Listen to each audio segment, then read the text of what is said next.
A long time ago, in a faraway land, a merchant was returning home after a long journey. As night fell, he entered a deep forest. His head was full of thoughts of his 6 daughters.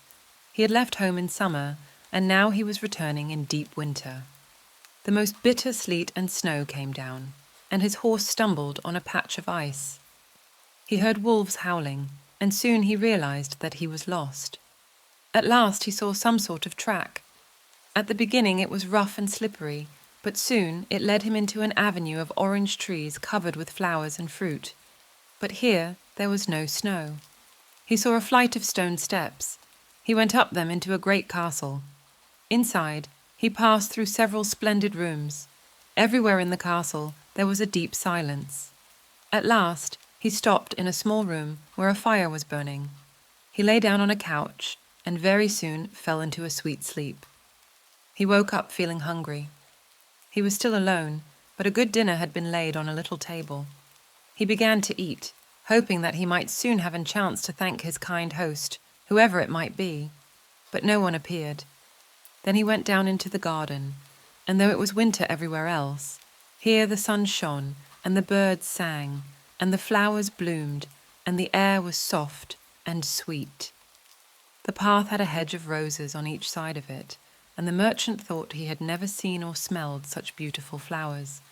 Then he remembered a promise he had made to his youngest daughter, who was so lovely that everyone knew her as Beauty. Before setting out on his journey, he had asked his daughters what presents they would like him to bring back for them. The 5 eldest wished for jewels and fine clothes, but Beauty asked only for a single rose. Now, as he stopped to pick a rose to take home to Beauty, he was startled by a strange noise behind him. Turning around, he saw a frightful, ugly beast, which seemed to be very angry and sad, and said in a terrible voice, "Who said that you could pick my roses? Was it not enough that I let you stay in my palace and was kind to you? This is the way you thank me, by stealing my flowers. You shall not go unpunished." The merchant was terrified by these furious words. He dropped the fatal rose, and throwing himself on his knees, cried, "Pardon me, noble sir. I am truly grateful to you for your kindness. I could not imagine that you would mind so much if I took such a little thing as a rose." The beast was still furious, however, and cried, "Excuses and flattery will not save you from the death you deserve." "Alas," thought the merchant, "my daughter's rose has put me in this terrible danger." He began to tell the beast of his journey, not forgetting to mention how Beauty had asked him for a rose. "I beg you to forgive me, for I meant no harm," he pleaded. The beast thought for a moment, and then he said, in a less terrible voice, "I will forgive you on one condition, that is, if you will give me one of your daughters." "Ah," cried the merchant, "what excuse could I invent to bring her here?" "No excuse," answered the beast. "She must come willingly. Go home. I give you a month to see if one of your daughters will save you. If none of them is willing to come to me, you must come back alone. Do not think that you can hide from me, for if you do not keep your word, I will come and fetch you." The poor merchant, more dead than alive, went to the stable where his horse was ready for his journey. It carried him off so swiftly that in an instant he had lost sight of the palace, and he was still wrapped in gloomy thoughts when it stopped before the door of his house. His daughters rushed to meet him. At first he told them nothing of the beast, but as he gave Beauty her the rose, he said sadly, "Here is what you asked me to bring you. You little know what it has cost." Later that evening he told his family of his adventures from beginning to end, and then his daughters wept loudly. The girls were very angry with Beauty, and said to her that it was all her fault, and complained bitterly that they should have to suffer for her foolish wish. Poor Beauty said to them, "Who could have guessed that asking for a rose in the middle of summer would cause so much misery? But as I made this mistake, it is only right that I should be the one to suffer for it. I will go back to the beast with father." When the fatal day came, she said goodbye to her sisters and everything she loved. She mounted a horse together with her father, and it seemed to fly rather than gallop. They soon reached the avenue of orange trees, where statues were holding flaming torches, and when they got nearer to the palace, music sounded softly from the courtyard. Her father led her to the little room where he had stayed, and there they found a splendid fire burning and a delicious supper set out on the table. After they had finished their meal, they heard the beast's footsteps approaching, and Beauty clung to her father. When the ugly beast appeared, she tried hard to hide her terror, and she nodded to him politely. This clearly pleased the beast. After looking at her, he said, in a voice that might have struck fear into the boldest of hearts, "Good evening, old man. Good evening, Beauty." The merchant was too terrified to reply, but Beauty answered sweetly, "Good evening, beast." "Have you come willingly?" asked the beast. Beauty answered bravely that she had come willingly to save her father. "I am pleased with you," said the beast. "As for you, old man," he added, turning to the merchant, "at sunrise tomorrow you will go." Then turning to Beauty, he said, "Take your father into the next room and help him to choose presents for your sisters. Take everything they would wish for." Then he left them saying, "Goodbye, Beauty. Goodbye, old man." In the next room, they found splendid dresses fit for a queen. When Beauty opened the cupboards, she was quite dazzled by the gorgeous jewels that lay in heaps upon every shelf. After choosing a vast quantity, she opened the last chest, which was full of gold. "I think, father," she said, "that gold will be more useful to you. We had better take out the other things again and fill the trunks with gold."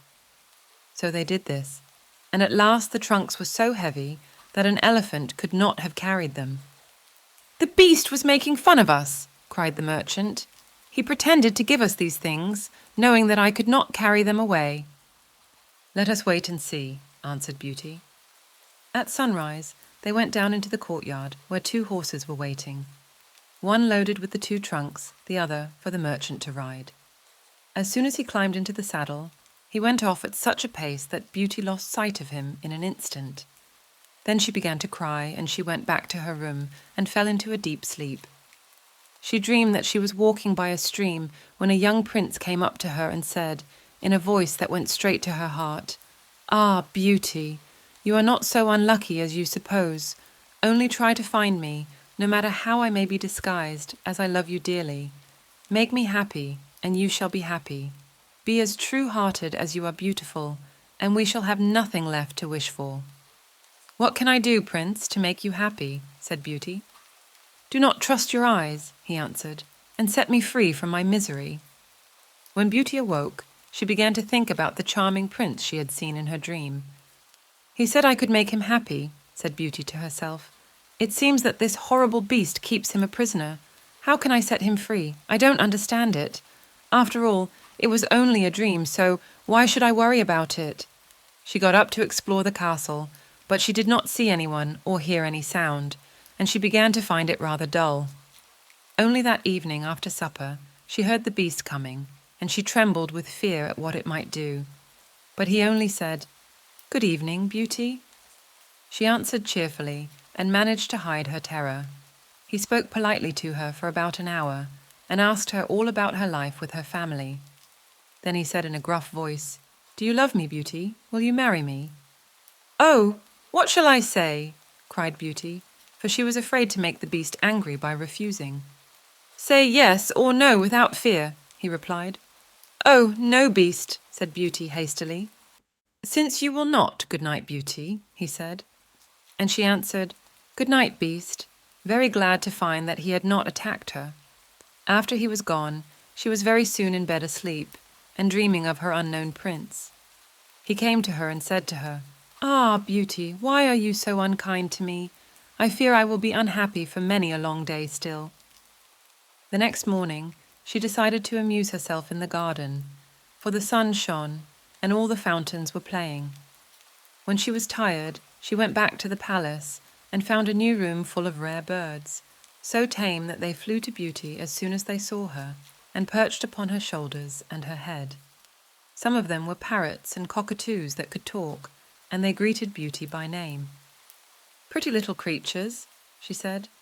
"Oh, how I wish that your cage was nearer to my room, that I could often hear you sing." When she left, she opened a door and found that it led straight into her own room. After supper, the beast paid her his usual visit, and before he left, he asked her as before, "Beauty, will you marry me?" And when she refused, he gave her a gruff "good night" and left her. The days passed, and every evening the Beast asked her the same question, and she gave him the same answer. Beauty felt that when she said, "No, Beast," he went away quite sad, but her happy dreams of the handsome young prince soon made her forget the poor Beast. Her prince always told to let her heart guide her, and not her eyes, and many other equally baffling things which she could not understand. At last, happy as she was, Beauty began to long for her family. One night, seeing her look very sad, the Beast asked her what was the matter. Beauty was no longer afraid of him.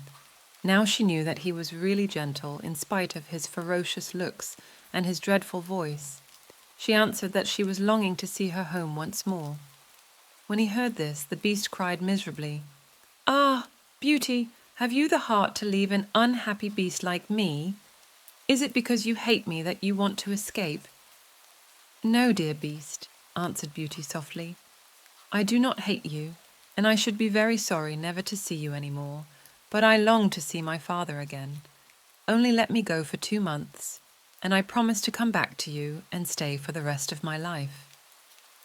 The Beast replied with a sigh, "I cannot refuse you anything you ask, even though it should cost me my life. You may go.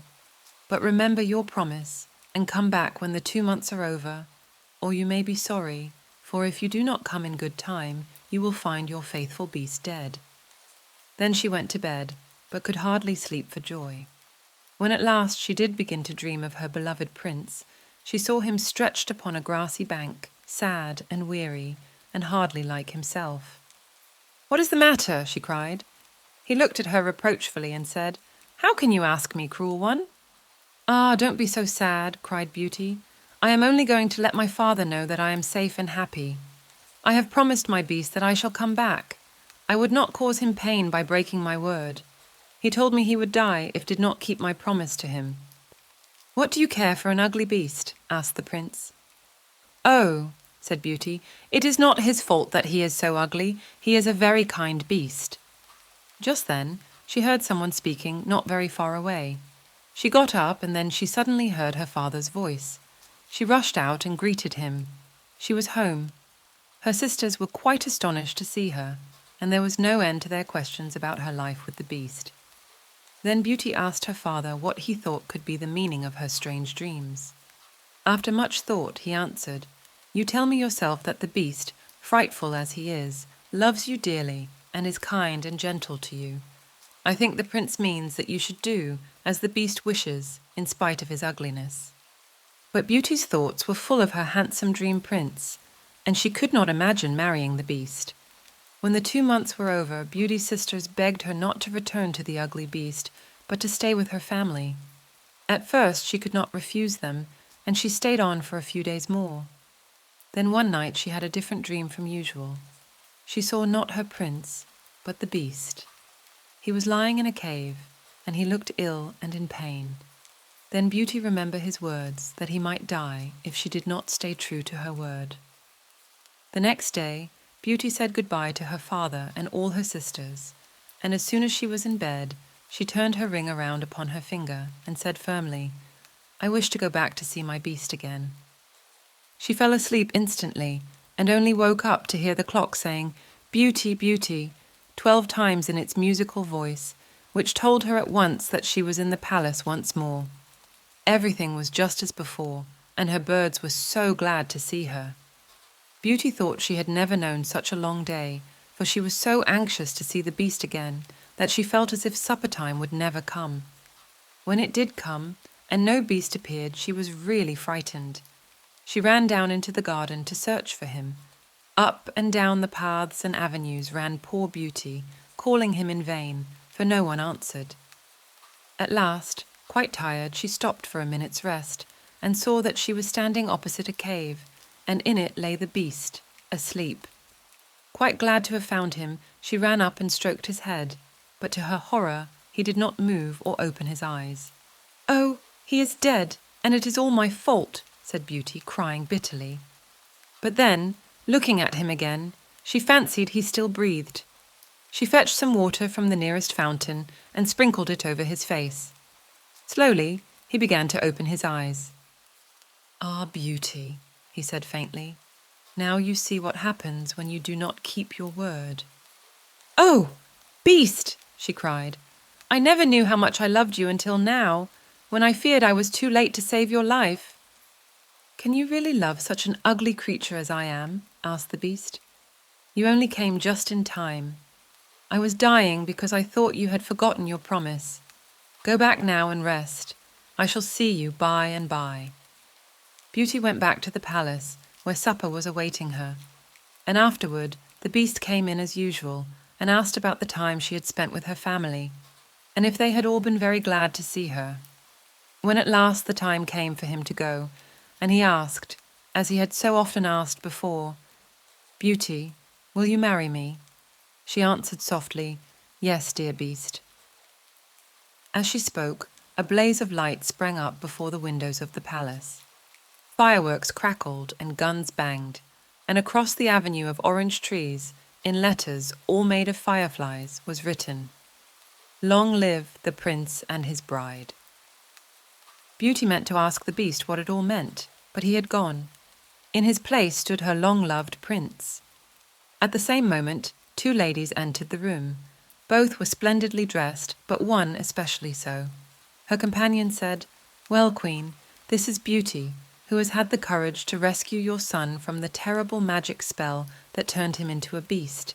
They love one another, and your consent to their marriage is all they need to make them perfectly happy." "I agree with all my heart," cried the Queen. Then she tenderly embraced Beauty and the prince. "Now," said the fairy to Beauty, "I suppose you would like me to send for your father and sisters?" She did so. The marriage was celebrated the very next day, and Beauty and the prince lived happily ever after.